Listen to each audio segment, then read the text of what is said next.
She had got scammed by the puppy. I was gonna look into getting your money back because that's what I do. No.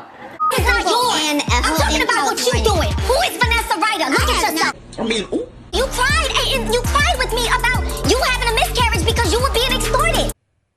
Wait a damn minute. What's up, y'all? It's Brian Keith, and I'm back with another video. Today we're gonna be talking about Basketball Wives Los Angeles, and this is episode 7. At this point, I could probably say that Clayana, I can give her grace off of her being on the defense, but I'm kind of over her. It is what it is with Miss Clayana. I'm over it, and yeah. But y'all like, comment, subscribe. Let's get into the video. Yeah, let me check my shit real quick. Hotter than the fire coming out my flaming lips. You wanna play with me? You can't play in me. On the playground, bitch, you can't play with me. Got it, wanted, securing the. All right, so basically, after all the drama, after Vanessa throwing stuff in the pool, after Brooke over here throwing a drink, after Clayana getting dragged off into the abyss, all the girls come together minus Clayana, and they basically kiki and talk about Clayana, like, oh, she's the problem, she's this, she's that. And it's funny how Evelyn's talking like, oh yeah, she is this, it made no sense, she's the drama, she this and drama. Bro, you're starting fucking problems with everybody. So at this point, we have had enough. Evelyn, you have jumped over tables, you have thrown drinks, you have beat up trying to fight girls, like, it's really crazy. And then my whole thing is, Evelyn, you really over here was up against CC and OG a few years ago. We haven't forgot, ma'am.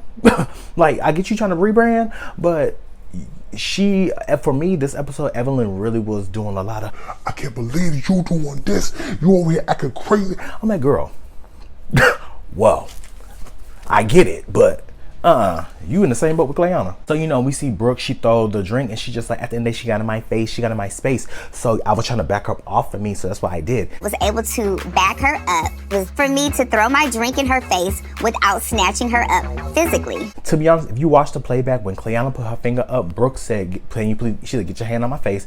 And Clayana said, I'm gonna do what I wanna do. Brooke got into her face. So Clayana didn't get into her face. Clayana threw that phone down and said, I'm gonna do what I'm gonna do. But Brooke, you did proceed to get in Clayana's face. That was you.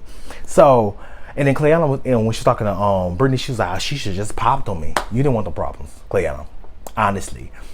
You don't want the problems. For real, because to be honest, when Brooke would have pressed you and got into your space, you should have popped on her, to be honest, but whatever. So she basically not feeling Clayana. She's just like, she's the problem, she's the root. And y'all, Brittany was talking about giving her grace. She's like, how you want us to give her some type of grace when all she's doing is causing chaos and confusion? Brittany's like, look, at the end of the day, I'm not going to speak up against these girls right now, because every time you speak up against them, you become target number 1, and I don't want those problems. Basically what Brittany's saying, I don't want those problems. Although I am not saying anything, it doesn't mean I don't have a lot to say. If you have a different opinion in this group, you become the opposition. Yeah, Brittany. But, you know, we segue over and we see Brittany meet with Jackie, and she tells her that, you know, Clayana was showing her ass, and I understand that. But at the end of the day, she had everyone against her. To be honest, Brittany, I get where you're coming from. It did look like a pileup, but Clayana was asking for those problems. I showed her whole ass yesterday. That's right. With Giselle and I at the pool party. But there were just some things I just still didn't think were okay. When she was over here, when Jackie asked her, like, how can we let the wall down? What's going on? She said, look, it's fake as fuck. Going ham. I'm just like, so you expect us just to be open with you when you already on the defense?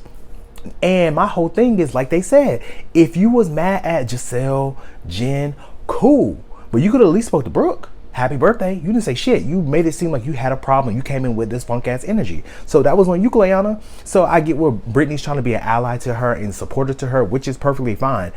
But we just can't be ignorant to the fact that Clayana did initiate most of those problems. So, you know, Brittany tells Jackie, you know, I didn't feel like expressing myself because I didn't want to be the target. And Jackie was like, look, we're going to the Shaman tomorrow. So hopefully when you're in front of that Shaman, you can feel comfortable enough and open enough to express your feelings. And nobody's going to talk over you. It's going to be, you know, what it is, right? So we segue to the next day. And, you know, Evelyn goes see Clayana. Really been around the whole group constantly. Same. Right. And I tried to come in this group open-minded and giving everybody a chance. And, you know, so that's what I tried to do. And then she's like, at the end of the day, to be honest, you know, your energy was all the way wrong. When you first came in, it was real funky. And I just don't even know where that was coming from. Like, you caused the problems to yourself. And that's what it was. And for me, I just feel like off rip, Evelyn energy was not the energy for hey, I want to understand where you're coming from. It's like, bitch, I'm about to check you. Brooke and Vanessa. And I don't know how you're going to be able to move forward from this because I feel like you put yourself in this situation. And Cleanna picked up on it, and Cleanna was just like, at the end of the day, you trying to tell me that this is what it is, or I'm trying to be an adult, but how's it being an adult when you're condoning a girl throwing a drink in my face? Because Evelyn's like, at this point, I agree with Brooke throwing a drink in her face. She did what she had to do. I didn't do that. I was defending myself. I feel like she did what she needed to do in that moment. So you felt like that was appropriate? I feel like she did what she needed to do in that moment. So it is contradictory. And you know, Cleanna, she talking real big in the confessional. She's like, yeah, at the end of the day, you're a fake bitch. You're this, you're that, you're leather faced. Cleanna was talking real big. And I'm like, ooh, Cleanna, can you back it up? Because it seemed like in the next episode you got snatched up. I don't know. Want somebody out on something so minuscule when you have been a damn animal? Bitch, bye. Evelyn basically tells her, like, you know, this is the 6th girl in the group that you got into it with, so we're trying to figure out what is really going on. And it's not really, I feel like she got into it with, like, not everybody. I think it's like Evelyn and Brittany, she hasn't got into it, and Jackie. But, you know, they talk about the whole gym push, and she's like, girl, I just tapped her. And this is what I actually agree with Evelyn, because regardless if you tapped her or not, you still put your hands on that girl. You know Jen ain't about to be about that life. And my whole thing with Cleanna is, you over here knew Jen wasn't gonna fight. You got in her space, you pushed her, but when it came to Brooke, who actually pressed you, you didn't do nothing. It's Jennifer. No, it wasn't like, it was just more like, The point is that you put your hands on her. I barely touched that girl. We could do this all day. And that is the difference between, you know, Cleanna really being about that life and she not. So for me, I was just like, okay, she really ain't about it, so it is what it is. Because I feel like Cleanna's the type of girl to pick her battles, and instead of just like, you know, when somebody actually press you, you know, do what you gotta do, but it is what it is, right? Evelyn tells her, like, you know, at the end of the day, your energy is rude and you need to get that together. So they leave it at that, and nothing will resolve. And to be honest, Evelyn is just like, I'm over Cleanna. She just got stank ass energy and she messy. So, you know, we see all the ladies go to the shaman, and you know, the minus Cleanna, right? And which I don't think is right, that Cleanna and Vanessa weren't allowed to go. intentions. I would like to set an intention for Brooke and her just finding peace.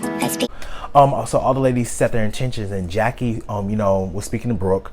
Brittany spoke for the whole group, and you know, Brooke brought it back to Brittany, like, you know, I want you to just open yourself up and be comfortable. I'm happy that, you know, you were vulnerable with me, but I want you to be vulnerable with everybody, right? No, because I know you're going through a lot, and I'm like, it needs out of me, you know.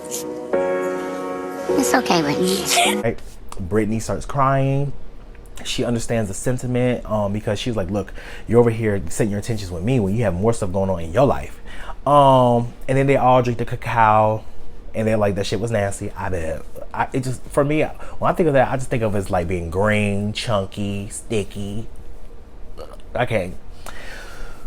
So after the whole, you know, shaman session that they had, the shaman, she left because she knew that, like, yeah, the energy's about to switch. She knew, like, they're about to get messy. So Evelyn's just like, at the end of the day, Jen, I want to release my hate towards you because, like, I want us to get on good terms. Boom. Brooke's like, look, I want to release my trauma. Giselle's like, I want to release my trauma from my mother. Brittany's like, I want to release my resentment from my baby daddy. And then it switched on. Cleanna and Vanessa, I'm not giving them grace. They messy as hell. I'm just like, damn. No, innocent, and she's not. She has tried to belittle everyone that she's had an issue with, and that's what I told her today. So, and my whole thing, I agree with Brittany, is like, how we go from set our attention with the shaman, good energy, peace and love, to now, fuck them bitches, I'm not giving them no grace. Because Brittany's like calling for them to give them grace. She was like, look, I got into it with Brooke, and you know, I didn't know what to say in the moment, so I was just always on 10 because I was sitting already. She was like, so that's probably what Cleanna feels. We need to give them some type of grace. And they're like, no. Did we not take anything from the shaman? She's actively trying to find on Jennifer's man. So Evelyn basically brings up the fact that Vanessa was over here bringing up Jen's business, and you know, basically that he has a third older child. And Jackie's like, oh, she didn't want it to come out like this. Oh my God. I'm like, Jackie, I see you. You messy as hell, but you trying to do it behind the curtains, right? I expect Jen to find out like this. This is not what I wanted at all. This is only gonna cause a bigger divide. What is she doing that for? Like, what is it, her business? Jen's like, at the end of the day, the bitch is weird. Why is she over here worried about me? She needed a hobby. We've been saying this since day one. Right? So, you know, Jen and Evelyn are definitely standing on, like, Vanessa, Cleanna, no new friends. I'm not bringing no CNN breaking news over here. There's nothing she could tell me about my man that I don't know. So we see Brittany go talk to Clayana, and she's like, look, at the end of the day, I know that she has shown her ass, but I'm going to give her grace. I want to be an ally to her just to let her know that she has someone in her corner. And they basically talking, and Brittany's like, what you said about Giselle, it was wrong, and you shouldn't have said it because you over here talk about her ring, talk about her girl.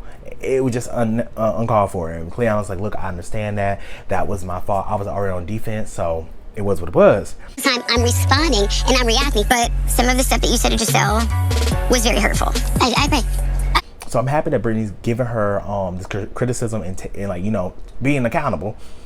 But, you know, I do agree that with the whole drink thing, that it's a double standard, because when Brittany threw the drink on Brooke, it was, oh, she shouldn't have did it. But when Brooke threw it at Giselle, it's like, I understand. So, you know, Clayana's basically talking about with Evelyn, like, how you going to sit up here and try to check me when you've done worse than me? You over here been a rabid animal.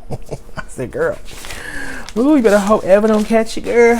Shut the up. Well, that's contradicting because her and I made a promise to not throw drinks anymore. Oh, we segue over to Jen and Evelyn. They're talking about Shanice, and Jen's like, at the end of the day, the whole Amsterdam thing, like that didn't sit well with Shanice. I just want, you know, maybe you could sit down and talk to Shanice. I'm happy that we're moving forward in our relationship, and I want to be in a good place and make sure you're a good place with my daughter.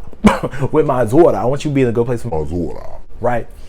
I think, and this is something that I had to deal with my mom, where my mom got over a situation with a particular person that I'm not still cool with. And like I told my mom, don't press the issue and don't try to force nothing. Let it happen naturally, because it's just going to, it's like trying to push through a wall. It's not supposed to happen. You can't just run through a wall, right?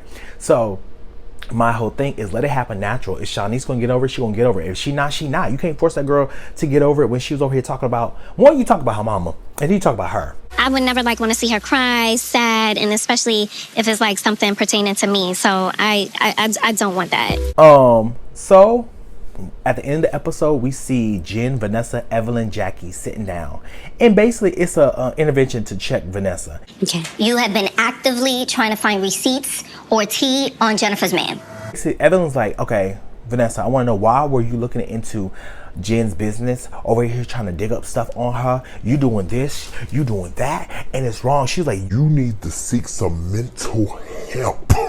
You got some issues deep down in your motherfucking life. I'm just like, girl, why I get so quick? Like, it's just so like, it's just so poignant. I'm just like, goddamn. You have to really figure out what you're gonna do with your life.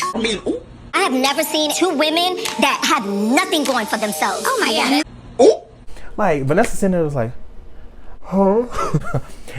And then Jen's like, okay, let me talk, because you bringing up my relationship. You see that I'm happy, you see my glow, you see that I'm that bitch, that's my man, and you gonna talk about my man. I did not want to bring up your man. I didn't want to embarrass you. You're embarrassing your self. Look at yourself in your relationship. At the end, like, just going off on Vanessa, and Vanessa's like, well, it wasn't my intention to just, like, you know, I wanted you to know because I would want to know, and, you know, I just wanted to, you know, give you that information. And I'm just like, Vanessa, you full of shit, because at the end of the day, regardless of the fact, it's none of your business. And it was like Jen said, it was the first time you even meeting that man. And he's like, I'm gonna dig it up, I'm trying to get your money back. Girl, fuck the money.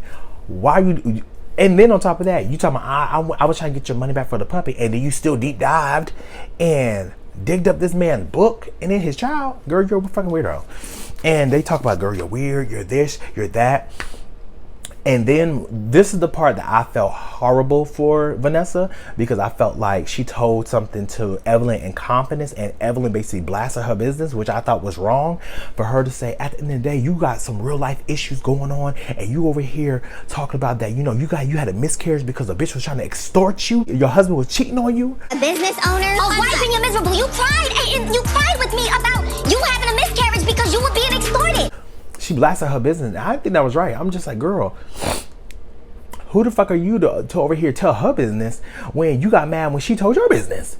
Talk about, yeah, you over here telling bitches that I over here left Lavon. We're not even broken up. I mean, girl, you're broke up now. So I thought with Evelyn, that was horrible for her to blast her business, and you could tell that hit Vanessa, because she just like, you know, I told her that in confidence. So for her to go back and blast my business right now, I'm just confused on why she would do that. So to be honest, I felt like Evelyn caught herself and she felt bad because she was like, yeah, can we have a one-on-one real quick? So she told Vanessa like, Vanessa, you know, you're a weirdo bitch, but I see you. I see that you're fucking hurting, you weirdo bitch. I don't know why. That's what I heard. Because I'm just like, girl, it's like you're insulting her, but still trying to build her up and comfort her. It's weird. And she just like, you know, Vanessa started crying because she said, I see your pain. I see your struggle. You got a lot of stuff deep down that you got to work through mentally in your motherfucking mind, bitch, but I see you. I'm just like, if I was Vanessa, I was like, girl, take this back on me. Well, fuck you. I'm like, did this bitch just give me like a backhanded compliment? What? She's like, I didn't come here to like, you know, disrespect you. I didn't come here to blast you and attack you. I didn't come to do none of that. But it's just like, you know, I see that she's hurting. And then the episode end like that. I'm just like, girl, what? Evelyn. Like I said, I didn't know how I was going to feel about Evelyn coming into the season. Right now, I'm 60-40. I'm 60 with Evelyn, 40. But it's one of those things in the back of my mind. I still think about all the stuff that she did to OG, to Cece, to Royce, to Susie. The list can go on and on. To Keisha, to what's the other girl? The black girl that fought Susie. To her. There's a lot that we could talk about. Mika, Tammy. But y'all, let me know what you guys think. Like, comment, subscribe. I'll see you guys in the next video. Peace. Brian, keep LG, Black Butte. Bet you didn't know we the Holy Trinity. Now let a God stop a y'all and break your head here. Step into the room and get up in the bed. It tastes sweet, that's cause I'm good. It tastes sour cause I'm better than the hood. Cause I get you hyper when I'm running all around cause I excite ya. Let me talk real quick. You can't even get with the shit. You wanna go toe to toe with my flow? The sour candy all I really ask me for. Now I got to go. Got. Bye-bye.